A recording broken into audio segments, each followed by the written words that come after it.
Entonces, la mecánica del examen va a ser la siguiente. Le vamos a pedir a la IFEM que presente, por favor, en 40 minutos su trabajo. Posteriormente vamos a continuar con una sesión de preguntas y respuestas por parte del jurado y finalmente vamos a deliberar para alcanzar un veredicto respecto a tu examen. Entonces, comenzamos, por favor, IFEM. Muchas gracias, doctor. Buenos días, tengan todos. Les voy a presentar mi trabajo de tesis que se titula Análisis de la seguridad de velocidad ofrecida por dispositivos Android. Este es el contenido de esta presentación. Voy a empezar con una introducción, una visión general de lo que es Android, algunos mecanismos de seguridad que posee Android, así como los problemas de seguridad que tiene, para luego pasar al desarrollo y experimentación y finalmente llegar a unas conclusiones y trabajo futuro. Introducción. El objetivo de este trabajo es determinar el grado de seguridad de algunos mecanismos de los dispositivos Android y de algunas de las versiones más utilizadas hasta el momento del desarrollo de esta tesis.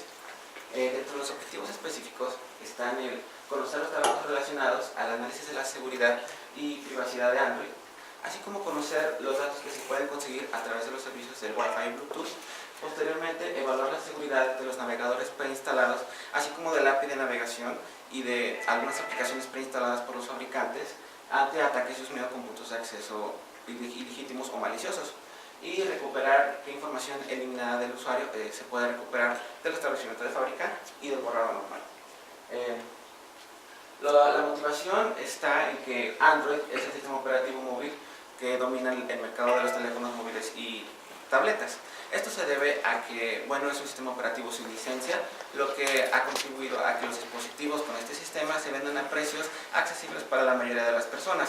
Esto sumado a la API que ofrece a los desarrolladores, que permite que ellos puedan programar las aplicaciones sin tener una vasta experiencia en programación y sin pagar licencias para programar las aplicaciones. Los dispositivos móviles prácticamente están, al ser una computadora pequeña, están expuestos a muchos de los riesgos que posee una computadora personal, o incluso más, porque un usuario, cuando no utiliza una computadora, simplemente la apaga y esto mitiga su riesgo de seguridad. Caso contrario a los dispositivos móviles, donde el usuario está casi cada vez lo apaga y está expuesto a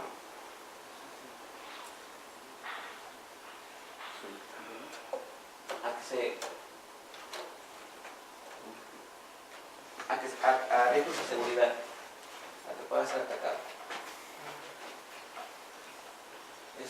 Las principales amenazas a la seguridad en Android son prácticamente el malware que se encuentra en las aplicaciones, mantener encendidos los servicios de Wi-Fi y Bluetooth en cualquier lugar, y conectarse a las redes Wi-Fi públicas y prácticamente las vulnerabilidades en el sistema operativo. Esto trae como consecuencia que con el hecho de tener un dispositivo móvil ya se pone en cierto grado, en mayor o menor grado, la privacidad del usuario.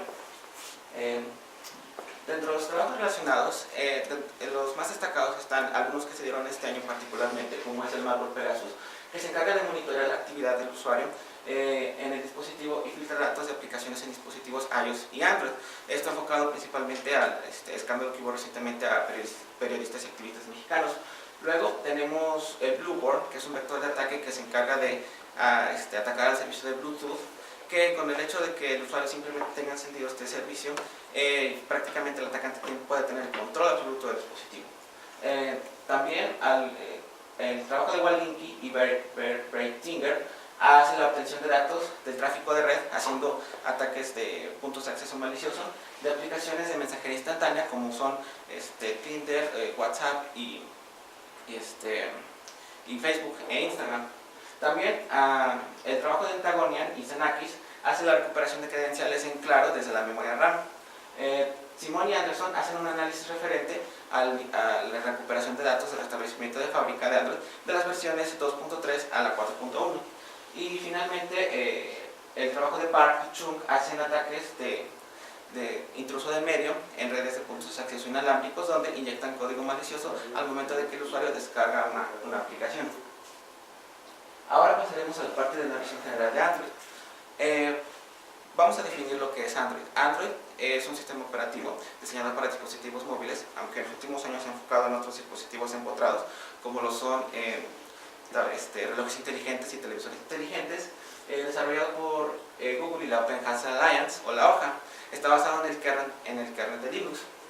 La mayor parte de esta plataforma es gestionada bajo el uso del Android Open Source Project y es de código abierto. El Android Open Source Project, o la AOSP, es un proyecto gestionado por una comunidad de desarrolladores que se encargan de brindarle continuamente mantenimientos y actualizaciones a este sistema operativo. El código fuente de Android está disponible en línea a través del sitio de la AOSP. Por otro lado, existen componentes de esta plataforma que son de código cerrado, como lo son, por ejemplo, el cargador de arranque, el equipo periférico, los componentes de radio y algunas aplicaciones. Esto es para proteger la propiedad intelectual de los fabricantes y del propio Google. Desde su salida hace casi 10 años, en el 2008, han salido diferentes versiones de esta plataforma, por lo regular cada año. La versión está enumerada y tiene un nombre código de un postre en inglés. Y por cada versión que sale se publican de 1 a 3 APIs. Las APIs son utilerías que ocupan los desarrolladores para poder programar las aplicaciones. Las versiones más populares al momento del desarrollo de esta tesis son la la Marshmallow con un 32.3% de distribución. Después tenemos a la versión 5.0 o Lollipop. Y en tercer lugar está la KitKat con un 16%. Y de ahí en fuera, pues las que siguen, ¿no? ¿Cómo defines el porcentaje de distribución? Y, perdón, después. No sé qué pasó.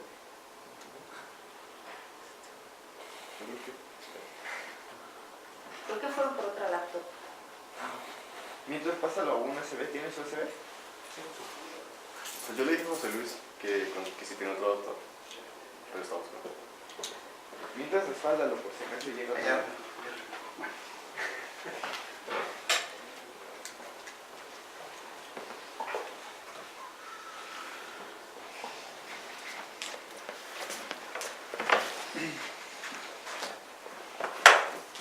¿Le sigues con esto?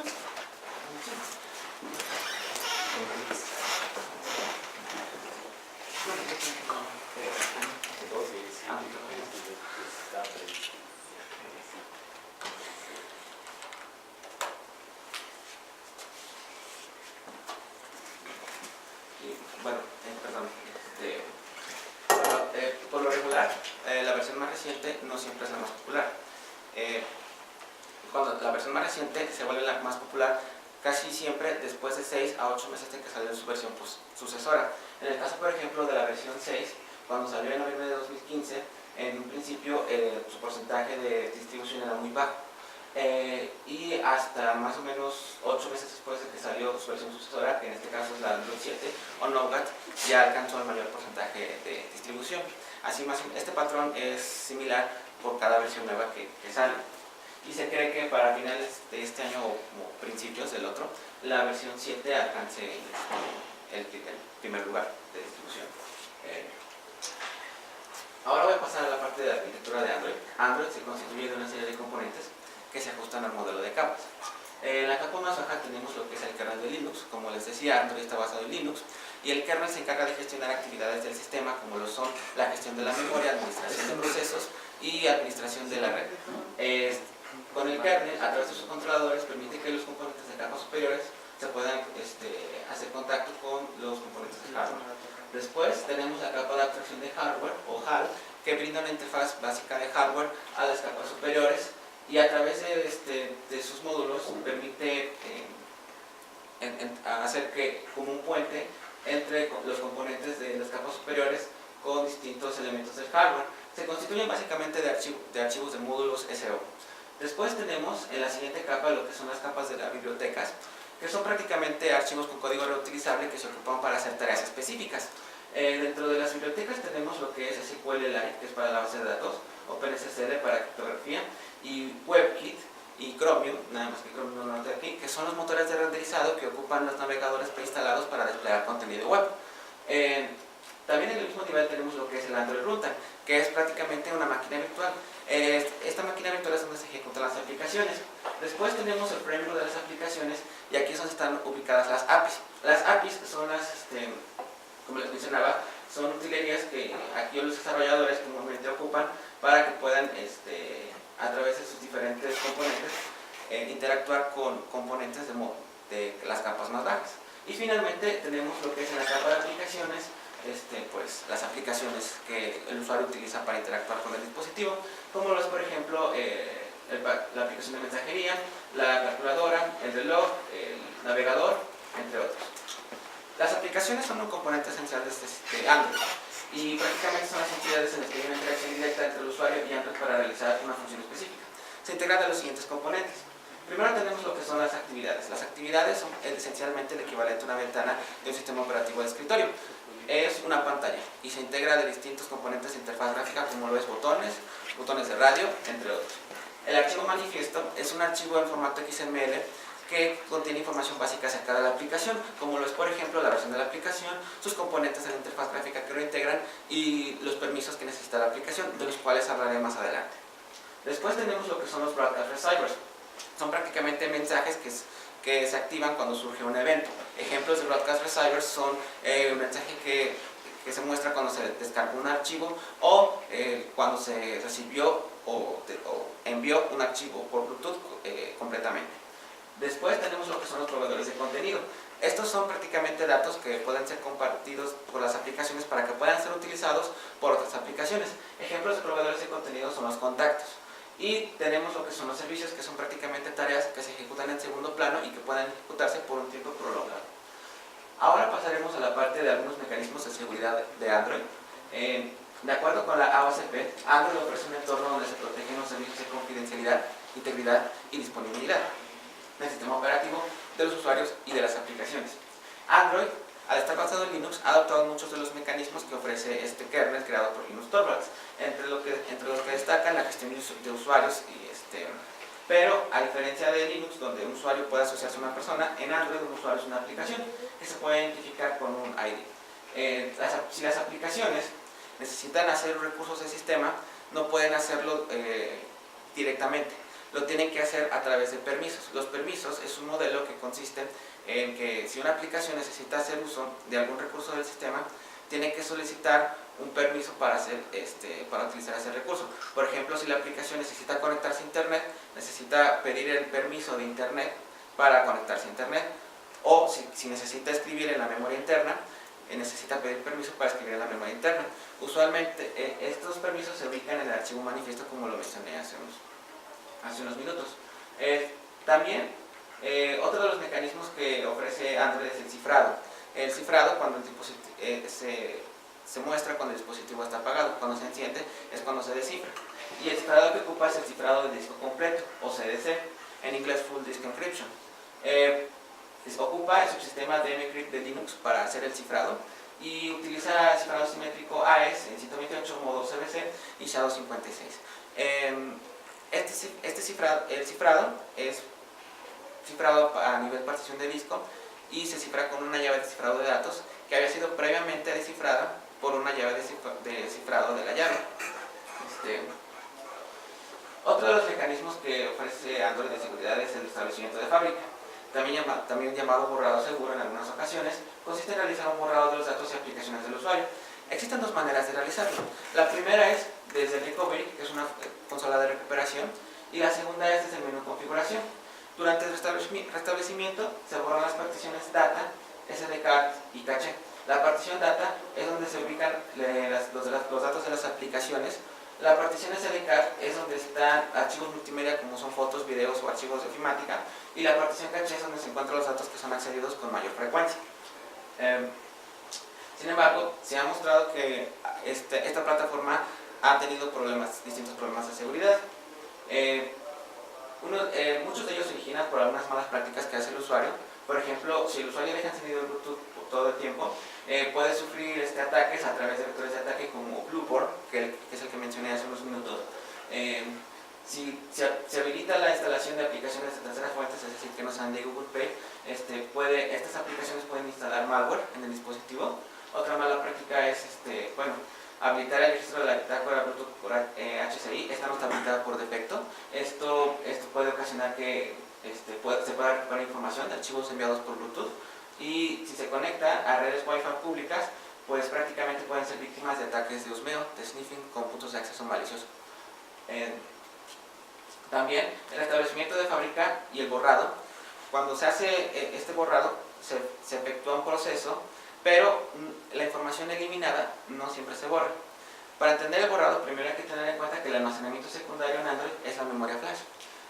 La memoria flash está soportada con una arquitectura llamada Embedded Multimedia Card, o MMC, que es la que vemos en esta figura. Y MMC no le proporciona acceso directo a la memoria física del sistema operativo. Más bien lo que le brinda es una memoria lógica como una memoria virtual al sistema operativo, y esta memoria lógica está dividida también en bloques. La memoria física también está dividida en bloques. Y a cada bloque lógico el controlador le asocia un bloque físico. Sin embargo, por ejemplo, si tenemos un archivo N, el lógico N que está guardado en el bloque físico M+2, cuando un usuario borra los datos del bloque N, lo que hace el controlador simplemente es borrar la asociación que había de N en M+2 y simplemente busca en la memoria flash algún bloque libre K y reasocia al bloque N con el bloque K. De esta manera, la información que estaba en el bloque M+2 sigue intacta. Sin embargo, eventualmente, si se efectúan actividades en el sistema operativo, se va a sobreescribir este bloque. Y la forma en la como lo hace es con llamadas a la función IOCTL. A través de esta función, junto con los comandos secure_trim y secure_erase, se realiza un borrado de la memoria. Esto junto con el comando sanitize, ambos del controlador MMC, se proporciona un borrado seguro. Es decir, que al momento de que se ejecutan estos comandos, inmediatamente se va a borrar la información que estaba en ese bloque.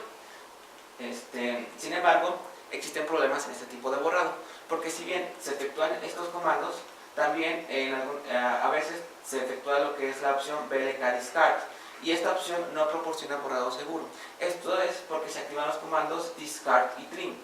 Discard y trim lo que hacen simplemente es, cuando se borra un bloque, lo ponen en una cola y no es inmediatamente borrado. Inclusive puede darse que no se ha borrado en mucho tiempo. Esto trae como consecuencia que los datos almacenados, que se supone que habían sido borrados, aún estén en flash. Y por lo tanto se pueden recuperar datos eliminados con técnicas de tallado de archivos o data carving. El data carving es prácticamente una técnica que consiste en la búsqueda secuencial de una imagen en bruto o crudo, una raw image, de un medio de almacenamiento secundario como una memoria flash en el caso de Android, que sean propios de caracteres que sean propios de un tipo de archivo en específico. La forma en la como lo hace es que tenemos acá en esta imagen la memoria flash, que está dividida en bloques, y el tallado de archivos lo que hace es una búsqueda secuencial de los caracteres que están acá, y cuando encuentran unos bytes especiales llamado cabecera, cada tipo de archivo está identificado por un tipo de cabecera distinto. Por ejemplo, el de PDF tiene la cabecera por signo de %PDF. Los archivos JPG tienen la cabecera %JPIF. Y algunos también poseen lo que es un pie. Y el espacio que hay entre la cabecera y el pie, pues prácticamente es el contenido del archivo. Sin embargo, quiero resaltar que no todos los tipos de archivos poseen lo que es un pie. Ejemplos de archivos que no poseen un pie, si mal no recuerdo, es PNG. Y esto muchas veces dificulta las técnicas de tallado de archivos, encontrar pues los archivos que han sido eliminados. Sin embargo, aún así sí es posible de recuperarlos. Otro problema que existe es en el mecanismo de Wi-Fi. El mecanismo de Wi-Fi es uno de los mecanismos más inseguros, y más si el dispositivo se conecta a redes inalámbricas sin autenticación. ¿Por qué? Porque si un atacante está subiendo en la red o está haciendo ataques de intruso en medio con puntos de acceso malicioso, prácticamente puede interceptar toda la información que entre o salga del dispositivo. Y existen dos maneras de hacer esto. La primera es si el atacante instala un punto de acceso ilegítimo o malicioso y aprovecha el internet proporcionado en la red de área local a través de un punto de acceso autorizado. Simplemente cualquier dispositivo que se conecte a este punto de acceso malicioso, el atacante podrá ver la información que emane o entre el dispositivo. Otro enfoque es instalando un punto de acceso falso o deshonesto. Es decir, aquí no se entromete en la red local. Lo único que hace es utilizar el mismo nombre de la red local, en este caso PAA123, y pues si el dispositivo se conecta al punto de acceso falso, pues prácticamente va a suceder lo mismo que en el primer enfoque, ¿no? La información que entre o salga pues va a ser interceptado por el atacante. Mucha de la información que entra o sale es en HTTP o HTTPS. La que entra en HTTPS se supone que es segura porque está cifrada, y a menos que el atacante tenga la llave de descifrado, pues no podrá ver la información que salga. Sin embargo, es posible monitorear la información que sale incluso si está cifrada. ¿Cómo es esto posible? Bueno, el atacante puede, aunque la comunicación sea HTTPS, puede degradar la comunicación HTTPS a HTTP, siguiendo este esquema. ¿Cómo lo hace? Bueno, esta degradación consiste básicamente en que evitar que el usuario, cuando envíe una petición al conectarse a un servidor con HTTPS, el atacante evita que el usuario se conecte con HTTPS. Es básicamente un ataque de hombre en medio. Para eso, el atacante intercepta el tráfico de red y actúa como un intruso del medio. Y cuando el dispositivo hace una petición a HTTPS, el punto de acceso engaña al servidor haciéndole creer que él es el dispositivo, y el servidor le devuelve la respuesta a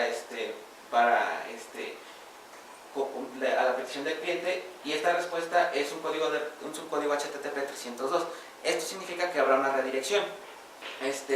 Y es aquí donde el atacante entra en acción, y en lugar de redirigir al cliente, en este caso el dispositivo Android, al sitio en HTTPS, lo que hace es redirigirlo a una versión de HTTP del mismo.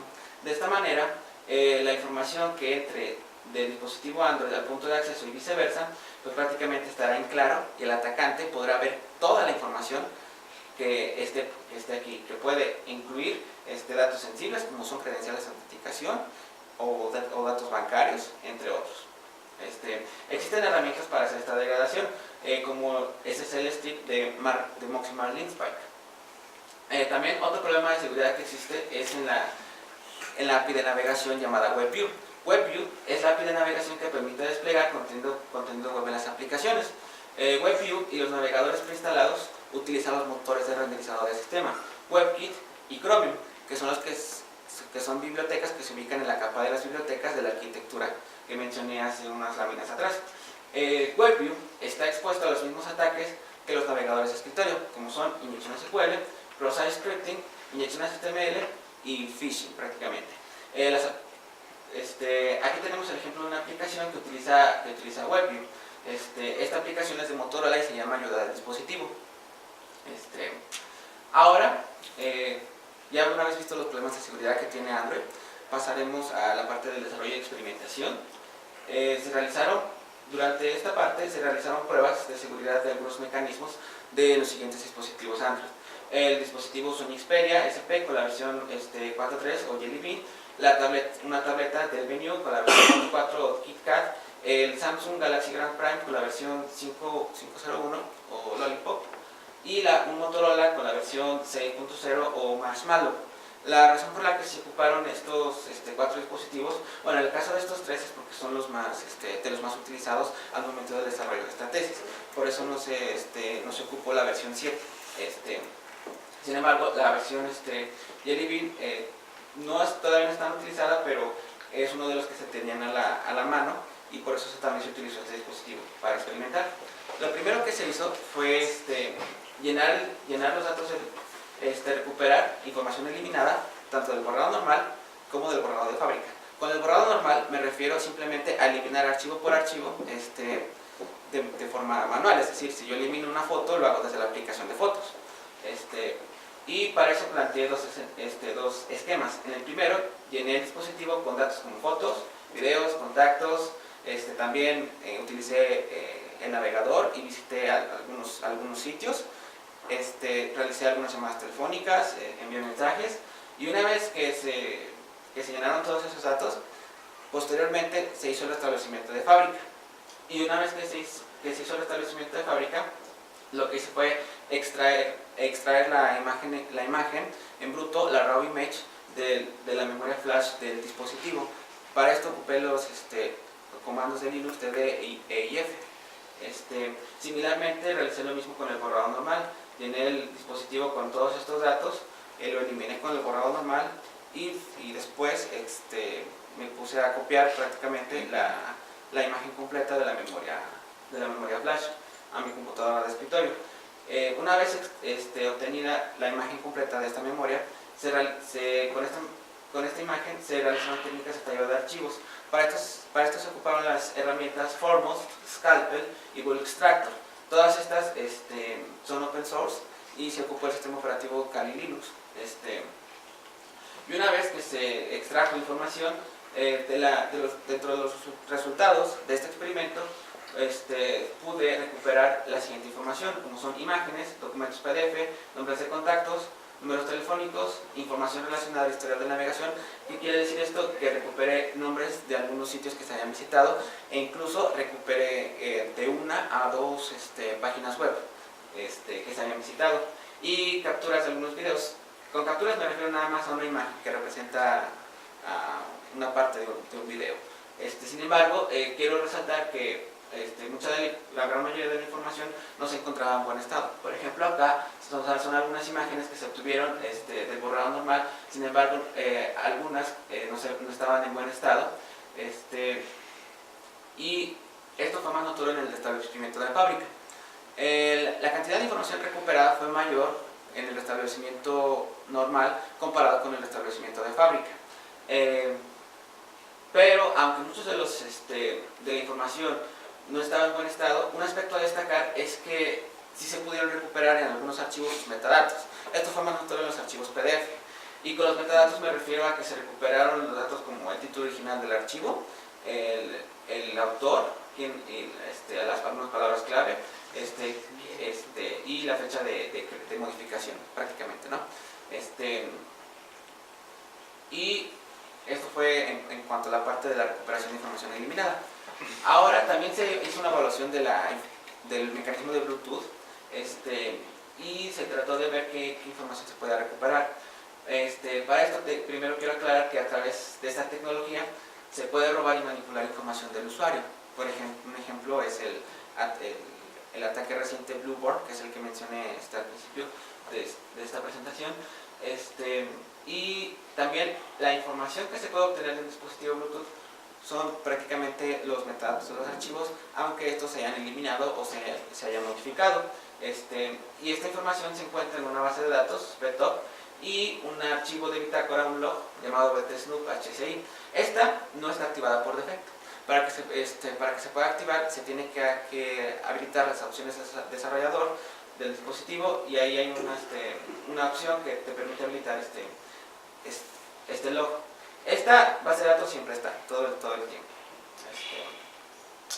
Y con esto, pues prácticamente el experimento que hice fue enviar archivos de un dispositivo A a un dispositivo B.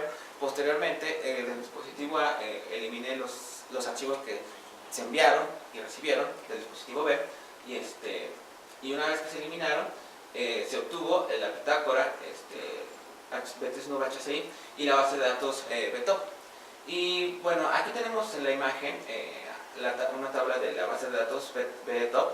En esta tabla se puede ver que acá todavía, aunque los archivos se hayan eliminado, aún están presentes los nombres originales de los archivos. Es decir, que si por ejemplo el usuario modificó el nombre de un archivo o lo eliminó, aún así en esta base se puede recuperar a través de esta base de datos el nombre original del archivo. De manera similar, también se puede recuperar la dirección MAC del dispositivo que envió o recibió ese archivo. Nada más que aquí, por cuestiones de seguridad, tapé la dirección MAC real. También, dentro del archivo de bitácora btsnoop HCI se pudieron recuperar algunos metadatos de algunos archivos que se enviaron y recibieron, como por ejemplo en esta imagen se puede ver que se recuperaron el autor del archivo que se envió. Bueno, nada más que aquí lo puse en blanco porque es mi nombre. También se recuperó el nombre del tipo de archivo, que en este caso es PDF. Y bueno, eso fue en cuanto a la parte del Bluetooth. Después se hicieron mediciones de consumos de recursos de aplicaciones. ¿Qué significa esto? Que se midió la cantidad de de recursos que consumen algunas aplicaciones, principalmente lo que es consumo de memoria RAM y CPU, para ver si algunas aplicaciones hacían un consumo excesivo de recursos, y mientras se midieron estos dispositivos se estuvieron utilizando, y mientras se estuvieron utilizando se capturaron todos los eventos que generaban estas aplicaciones en archivos en bitácoras con el comando logcat de ADB. Y una vez que se hizo este experimento, se obtuvieron algunos resultados interesantes. Dentro de las bitácoras generadas hay algunas observaciones acá, como por ejemplo en la aplicación Facebook, el dispositivo con Jelly Bean, es decir, el dispositivo con la versión 4.3, el más viejito, tiene acceso tanto al correo del usuario que está registrado en la aplicación y al correo que está en la aplicación del correo electrónico, que no necesariamente tiene que ser el mismo, como fue en el caso de este experimento. Esto es porque esta aplicación tiene permiso de acceder a todas las cuentas del dispositivo. Sin embargo, esto jamás le ha notificado al usuario. También en Twitter, en el mismo dispositivo con la versión 4.3, el nombre del usuario siempre está presente durante la generación de las bitácoras que se obtuvieron. También en el dispositivo con Marshmallow, la versión 6, las aplicaciones cámara, calendario, fotos y mensajes hacen llamadas al paquete Amazon, y este paquete indica que hay una aplicación que está almacenada de Amazon, pero no está instalada, y al momento de revisar el dispositivo no se ve en ningún momento que haya algo referente a Amazon. Y también en el mismo dispositivo con Marshmallow, la aplicación de cámara obtiene tanto el correo del usuario y trata de acceder a la base de datos en la aplicación de Gmail. Sin embargo, me di cuenta pues, de que los permisos que tiene esta aplicación no tenían algo relacionado al permiso de acceder a esta base de datos o acceder a las cuentas de Gmail. Y también esto fue en la parte de estas mediciones. También se hizo una evaluación del servicio de Wi-Fi estableciendo ataques de husmeo con punto de acceso malicioso. A través de este punto de acceso se realizó una evaluación de la seguridad de los motores de renderizado de Android, es decir, WebKit y Chromium. Para esto se utilizaron los navegadores preinstalados de los 4 dispositivos, y también se hizo una evaluación de la seguridad de la API WebView ante ataques de husmeo con puntos de acceso maliciosos a dispositivos con las versiones de la 4.3 a la 6.0, así como con las aplicaciones preinstaladas de estos dispositivos. Dentro de la información que generaban estos componentes, mucha de ella fue HTTPS, y de la información generada en HTTPS se intentó degradar la información de HTTPS a HTTP. Este es el esquema general de esta aplicación, de este punto de acceso malicioso. Y los componentes que se utilizaron fueron los siguientes. Para el punto de acceso ilegítimo malicioso, se ocupó el sistema operativo Kali Linux, versión 2016.1.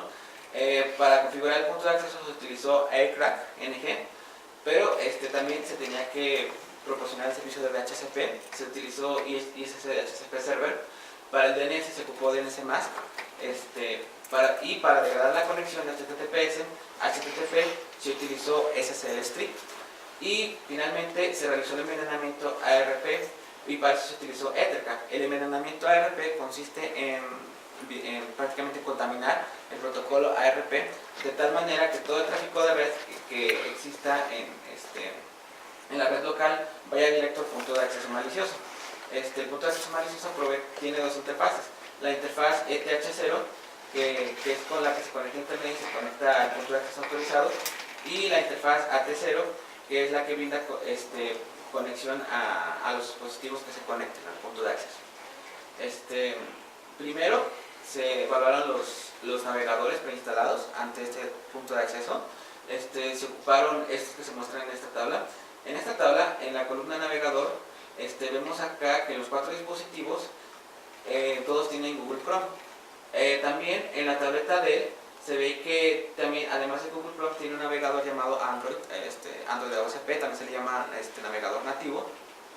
Y en el caso de Samsung, además del Chrome, tiene un navegador propio de este fabricante que es llamado Samsung Web Browser. Y todos estos ocupan en el motor de renderizado Chrome. En la mayoría ocupan Chromium, y los únicos que ocupan WebKit son el navegador Google Chrome del dispositivo más viejito, el Sony Xperia, y el navegador nativo OSP de la versión 4.4.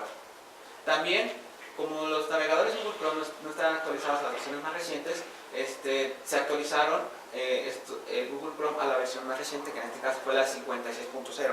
Pero esta versión actualizada fue el momento de realizar estas pruebas. En la actualidad puede variar esta versión. Y con estos navegadores se visitaron algunos de los sitios más visitados en México.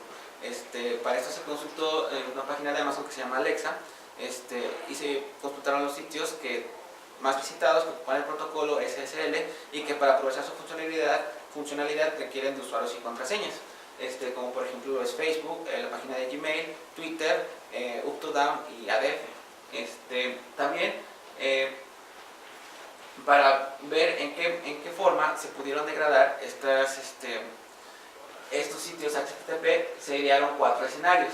El primer escenario es ingresar la dirección, es un escenario 1, ingresar la dirección completa del sitio desde la barra de dirección, es decir, desde el navegador, en la barra de dirección yo escribo, por ejemplo, www.nombresitio.com.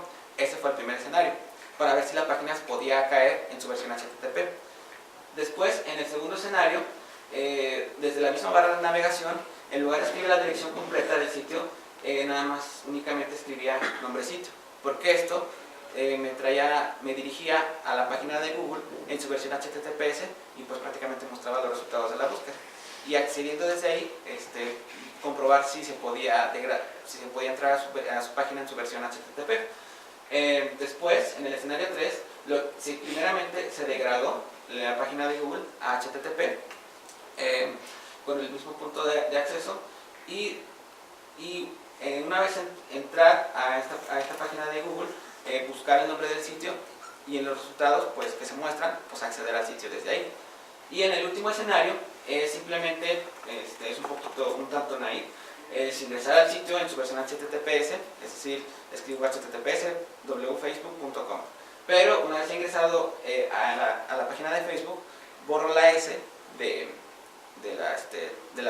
la barra de navegación para ver si se podía degradar a HTTP.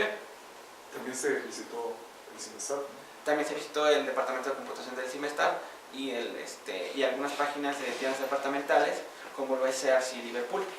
Y de los resultados obtenidos de las visitas a estos sitios, el número de sitios degradados varió de acuerdo al dispositivo.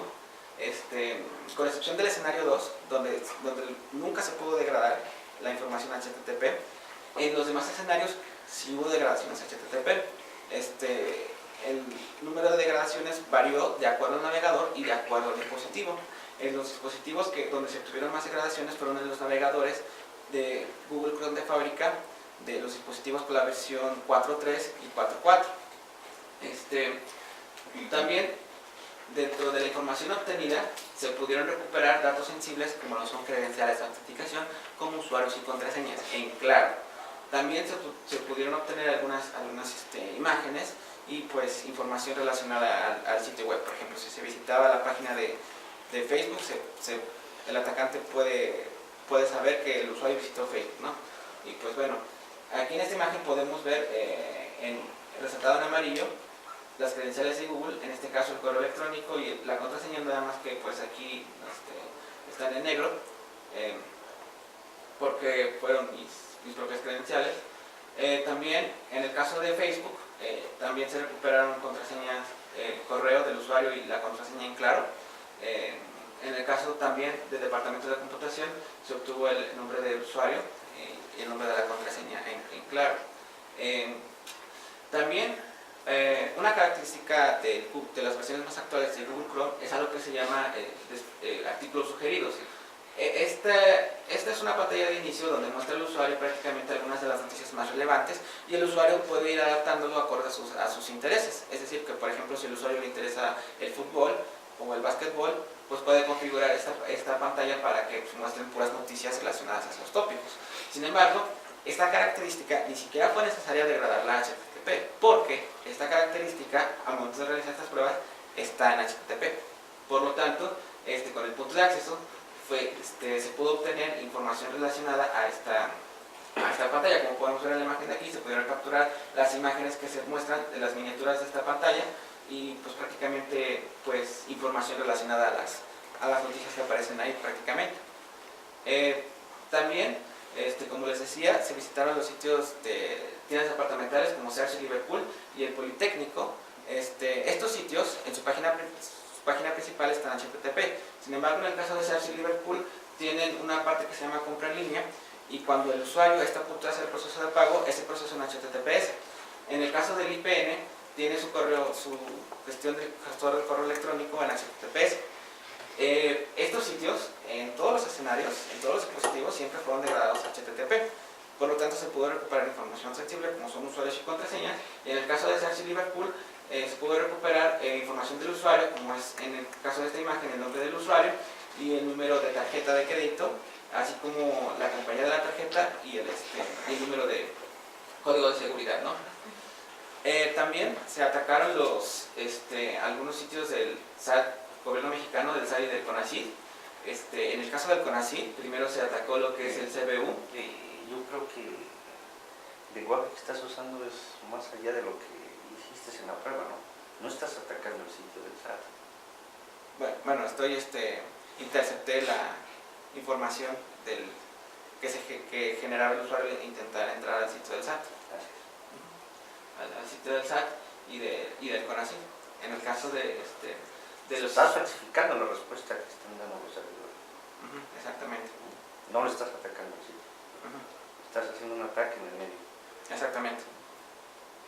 Un intruso en medio. Y pues en el caso del CONACYT se probaron dos sitios. El usuario visitó el sitio de CBU y PNPC. En el primero, pues sí se pudo recuperar información como credenciales de autenticación, como podemos ver en esta imagen. Esta es la parte del CBU, y en la imagen de la izquierda y la imagen de la derecha se pudo recuperar el nombre del usuario y la contraseña en claro. En la parte del CBU estaba enteramente implementada en HTTP, no fue necesario implementarla en HTTPS. Y en el caso del PNPC, esa no se pudo degradar a HTTP. Así que no se le pudo recuperar información sensible de PNPC. En el caso del sitio del SAT, se interceptó información de algunos sitios como lo son declaraciones anuales de personas físicas, citas, trámites y servicios, factura electrónica, y en todos estos sitios pues prácticamente hubo captura de información, ¿no? Por ejemplo, en todos los sitios del SAT, para ingresar a cualquiera de estos, se muestra una pantalla como la que está en la imagen de la izquierda, de la figura A, donde el usuario ingresa credenciales como son RFC y su contraseña, y prácticamente en todos los sitios se pudieron recuperar credenciales de autenticación, como son el RFC y la contraseña pues en claro, ¿no? Y esto fue en todos los sitios prácticamente. De la misma manera se realizó un análisis del frontend de un sitio WordPress en los navegadores de Android.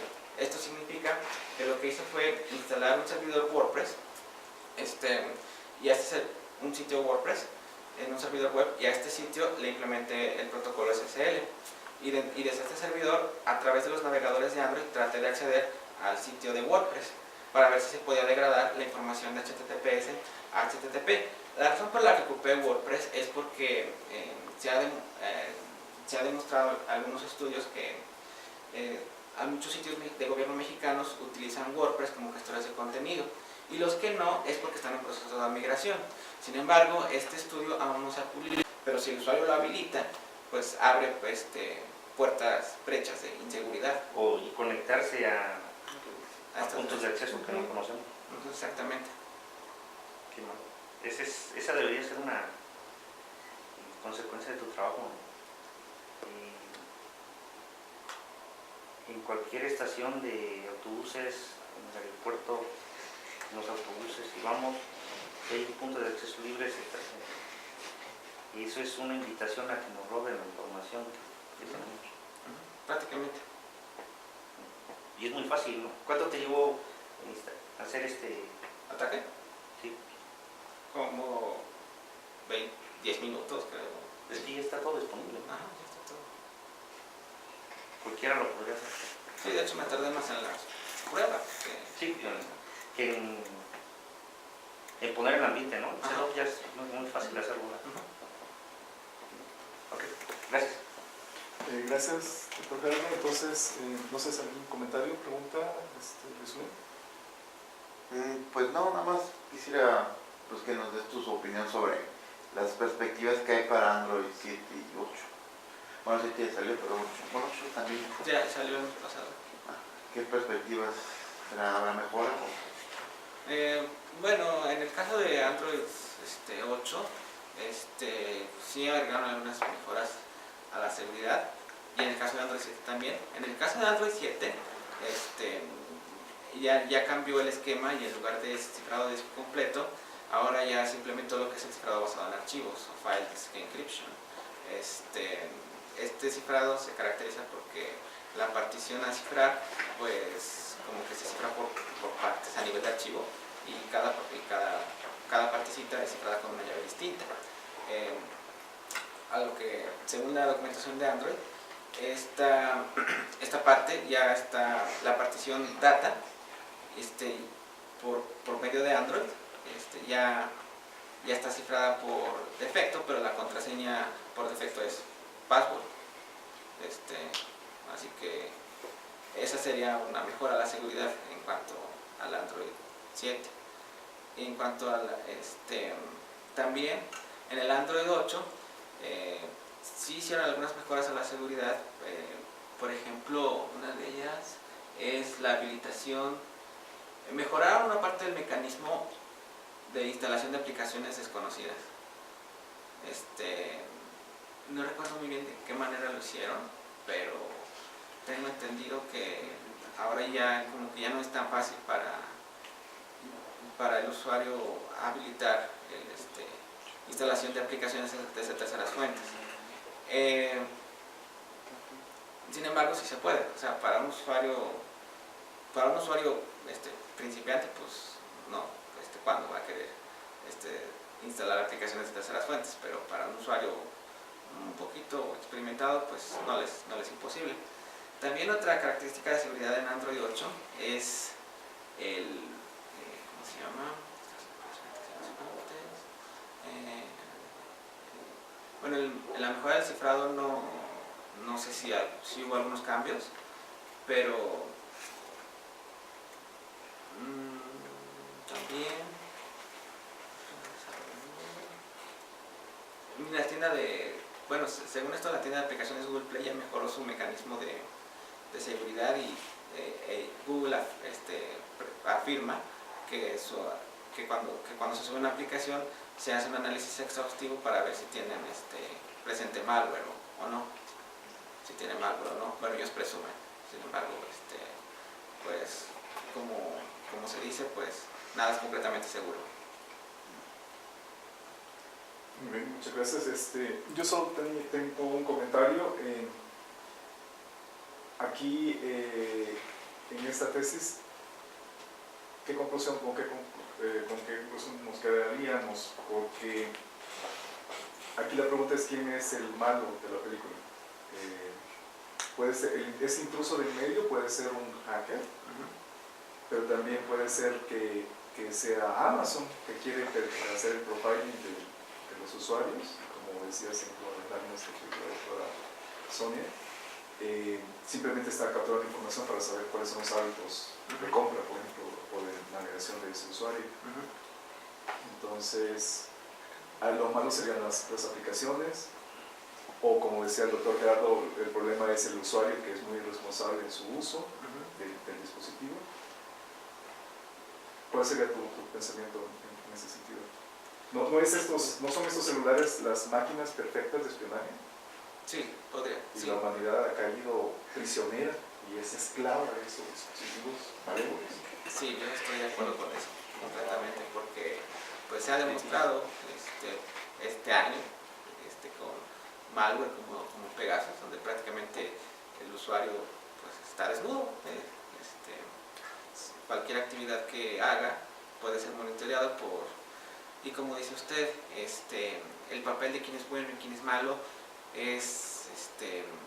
pues es ambiguo, ¿no? O sea, puede verse desde diferentes perspectivas. Por ejemplo, como dice el doctor Luis Gerardo, el culpable aquí puede ser el usuario, porque Android pues dice, pues yo tengo estos mecanismos de seguridad, pero te advierto usuario, que si tú haces esto, pues puedes caer, ¿no? Y ya dependerá del usuario si cae o no. Por ejemplo, los fabricantes establecen que no puedes rotear el dispositivo, y si lo roteas, se anula la garantía. Ahí ves tú si lo haces o no, y porque conlleva riesgos de seguridad. Y si el usuario pues lo rotea, pues puede abrir agujeros de seguridad. Sin embargo, también también los atacantes pueden ser aquí los malos, porque si por ejemplo el usuario es el presidente o el ministro, algún ministro, si puede, si está utilizando el celular y los datos que va generando son capturados por algún terrorista o algo así, pues ahí el malo sería el terrorista, ¿no? Un punto que quiero aclarar es que, por ejemplo, también hay un debate en el caso de Apple, porque es cierto, Apple ellos tienen prácticamente control absoluto de sus dispositivos, y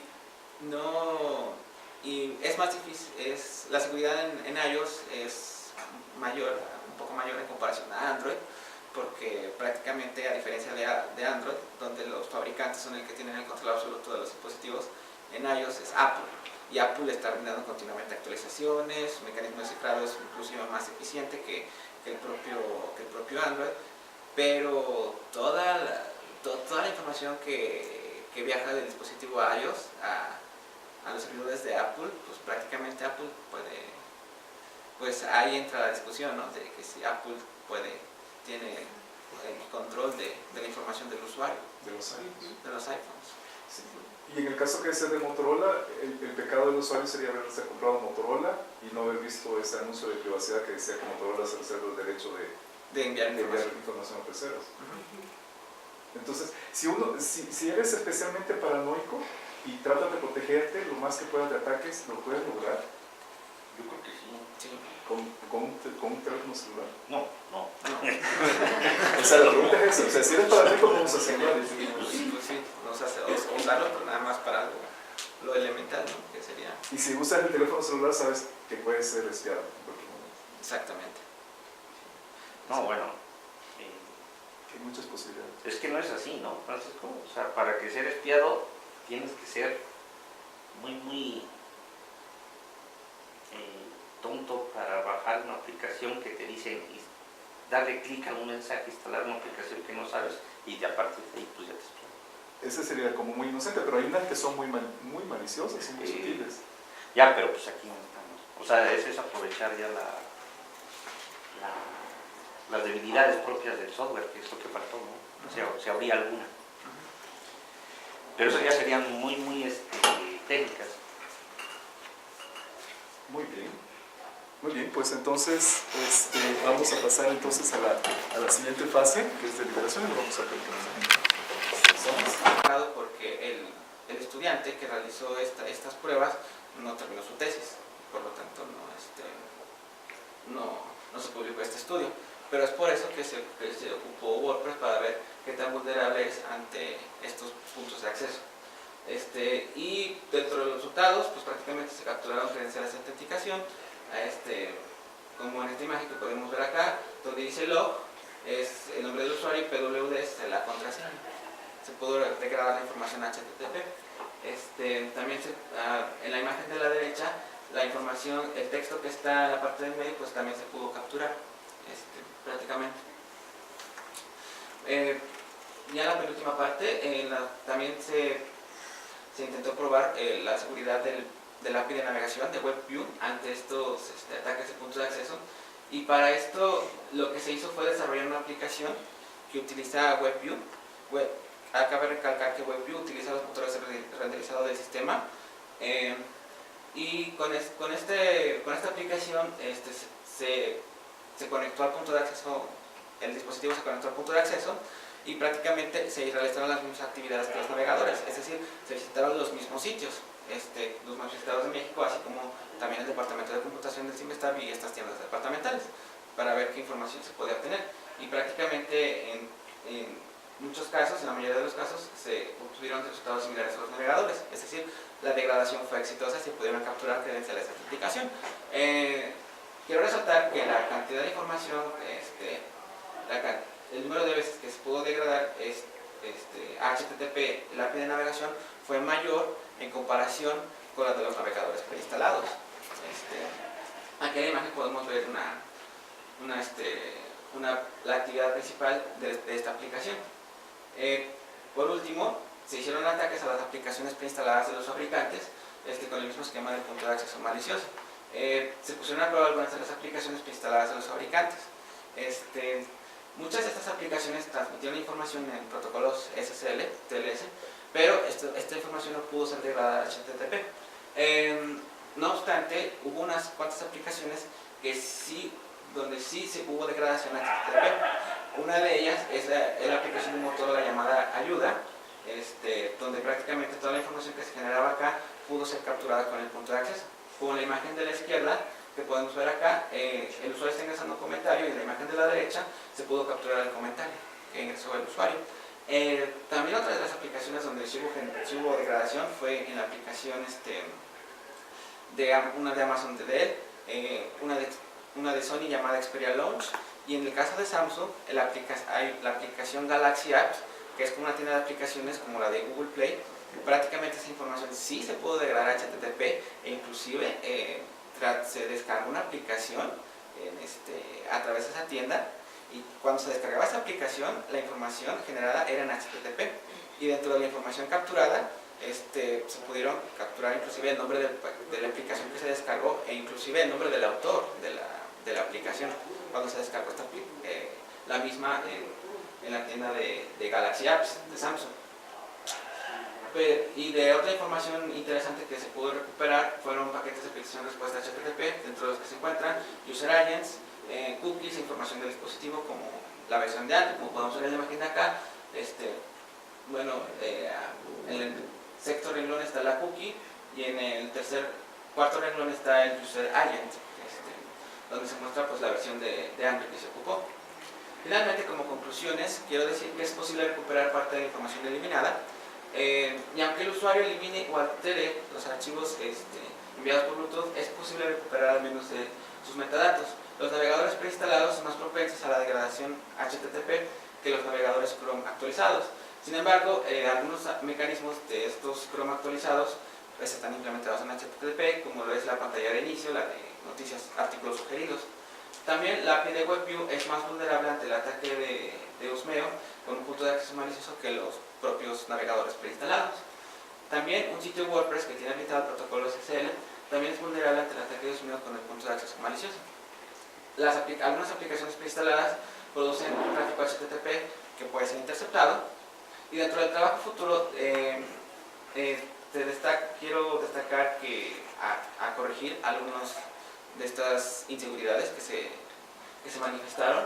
Dentro de la primera es hacer una aplicación que detecte la degradación HTTP, realizar una aplicación que realice el borrado seguro, es decir, que siempre se ejecute el borrado seguro para que sea para que sea más difícil recuperar información eliminada. Hacer el análisis de la seguridad ante el ataque de husmeo con el punto de acceso malicioso con los navegadores propios de otros fabricantes. Así como se hizo con el Samsung, se plantea hacer lo mismo con otros navegadores, como por ejemplo HTC tiene su propio navegador. También se proyecta ampliar el ataque de husmeo con el mecanismo de redes VPN que ofrece Android, para que información se pueda recuperar, y llevar a cabo ataques de inyección en las aplicaciones que transmitan información vía HTTP. Y bueno, esta es la bibliografía. Por mi parte eso es todo. Muchas gracias.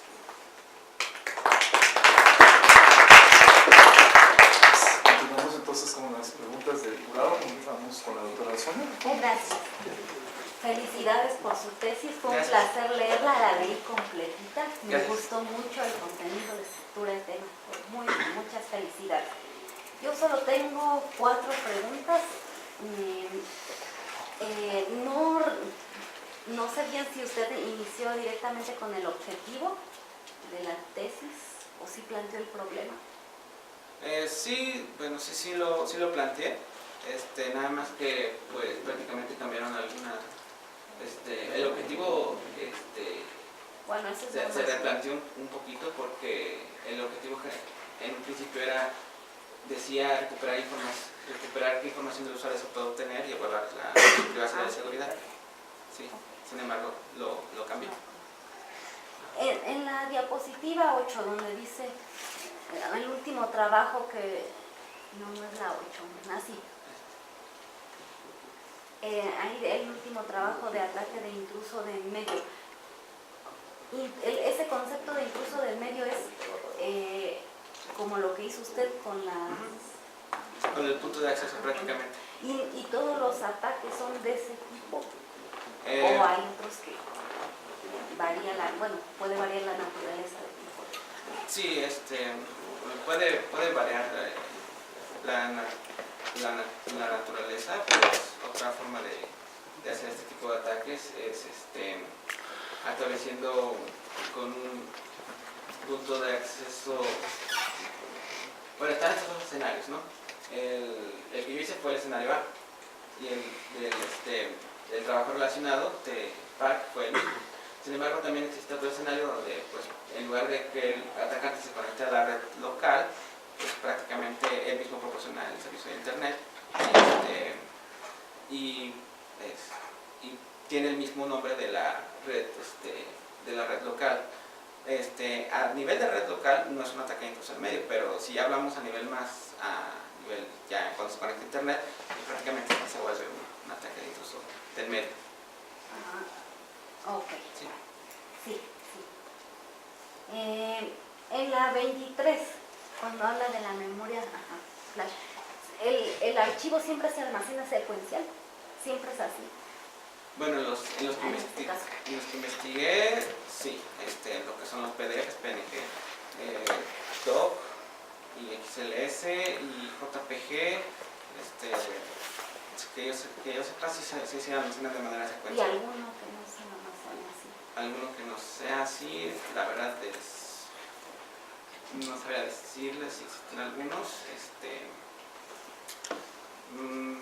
pero creo que no. Siempre es así. Ajá, si no la técnica detallada de archivos pues no funcionaría porque tendría que Sí. Ya. ir salteando. Sí.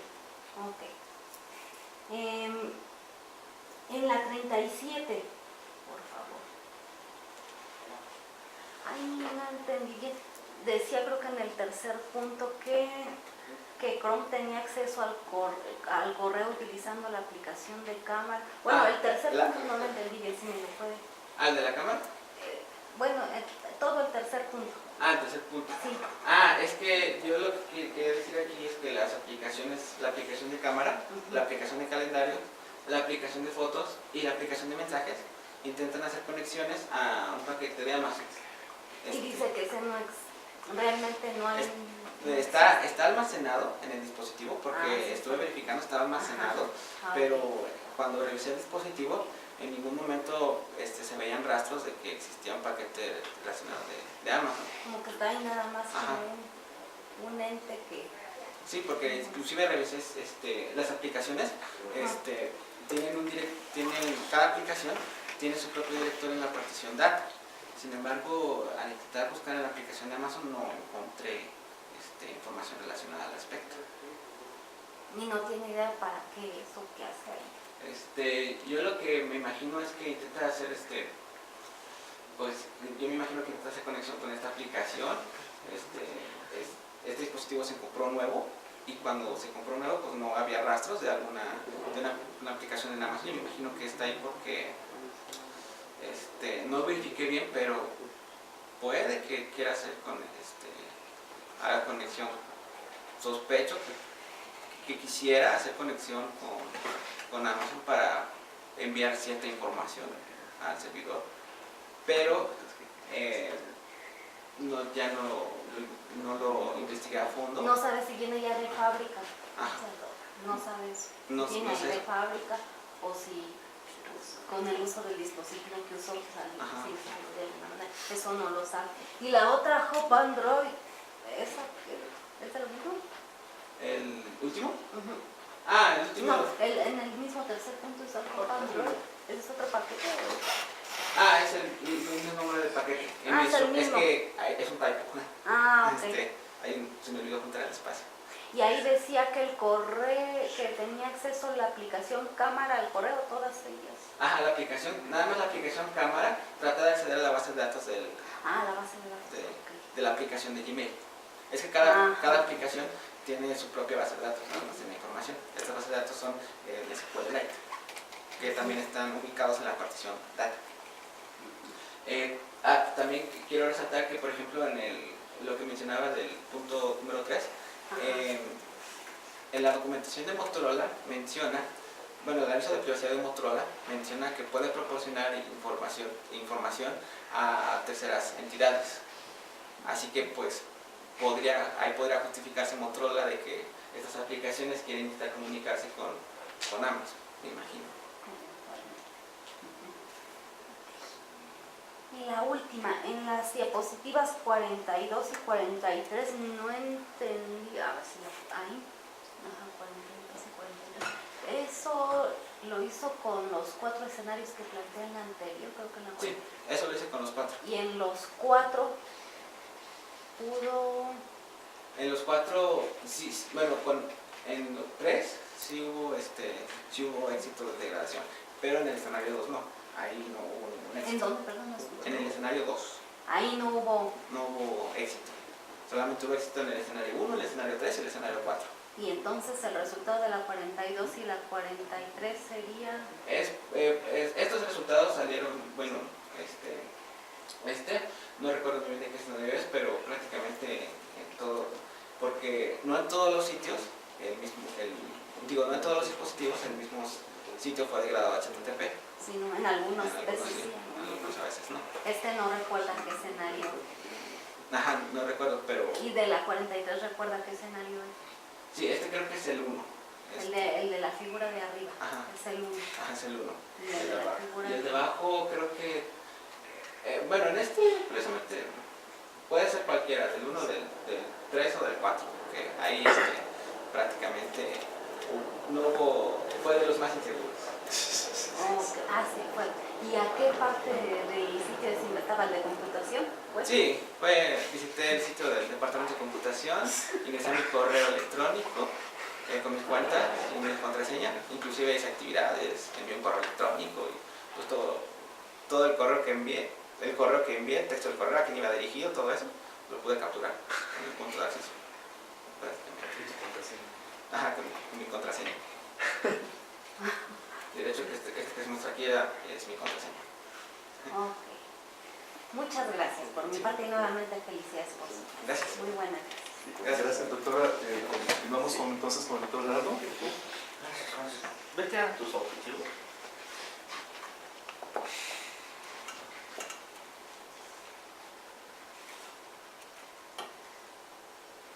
Mi pregunta es, ¿por qué estos objetivos en específico? ¿Cómo se te ocurrieron? Bueno, se me ocurrieron porque, bueno, con mis asesores hicimos una lista de actividades que íbamos a realizar a través de esta tesis, pues, y en base a esas actividades, pues, intenté plantearme qué objetivos quería cumplir al realizar estas actividades. Y en base a ahí, pues, es como intenté plasmar estos objetivos específicos. En el caso, por ejemplo, Sí, lo que quisieras es que entonces no es exhaustiva, ¿no? ¿O tú crees que estos sean los problemas de seguridad más graves que tiene Android? Pues de los más peligrosos, yo estoy seguro de que sí, los únicos, pues no, existen otros mecanismos que pueden ser potencialmente peligrosos. Uno de ellos sería pues prácticamente el NFC, el mecanismo de NFC. Puede haber brechas de inseguridad. Otro mecanismo que no investigué fue el hecho de las inseguridades que traen el hecho de rootear o hacer acceso a root del dispositivo. Esa es otra. La otra es instalar pues el malware que hay en las aplicaciones, o el abuso de permisos que algunas aplicaciones ejecutan, y con el abuso de permisos pueden hacer escala de privilegios y pueden robar información del usuario. Sí, no, ya checar los problemas de seguridad ya de aplicación en aplicación. Pero bueno, eso debería haber estado en el trabajo futuro, ¿no? Está muy bien. Vete a la 16.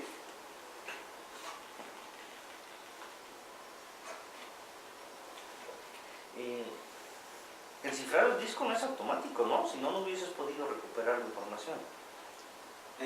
No, el cifrado del disco se activa desde la configuración del usuario, y prácticamente el usuario tiene que establecer un PIN o una... Si se hubiese activado, entonces no hubieses recuperado ninguna información. No, una solución a la... Bueno, si se hubiese cifrado no hubiese podido recuperar información eliminada, porque el cifrado solo funciona cuando el dispositivo está apagado. Es decir, que si yo apago mi dispositivo y un atacante roba físicamente mi dispositivo, a menos que sepa la contraseña, no. Se cifra y ya. Ajá, Okay. exactamente.